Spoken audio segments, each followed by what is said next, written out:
Hello hi friends, ఇది కొత్తగా start చేసిన రైతులకు నీళ్ళు లేక బోర్లు ఎండిపోయి బావులు తీపిస్తారు. బాగా స్టార్ట్ చేసిన 15 గజాల వెడల్పు, 15 గజాల లోతు, ఒక 8 గజాల లోతు అయింది. బాగా నడుస్తూనే ఉంది, నీళ్ళు పడ్డాయి.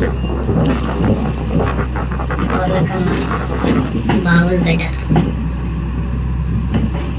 ఇప్పుడు ఒకసారి లోపల చూడండి, ఎన్ని నీళ్ళు పడ్డాయో. ఫుల్గా నీళ్ళు ఉన్నాయి. మోటార్ పెట్టి తీసేసాము. అక్కడ పైప్ ఉంది.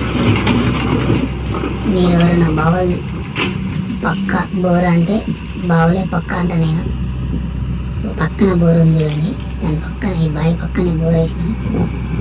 బోర్ ఫెయిల్ అయింది, బావిలో నీళ్ళు వచ్చినాయి. అవి చూడండి ఒకసారి లోపల నీళ్ళు.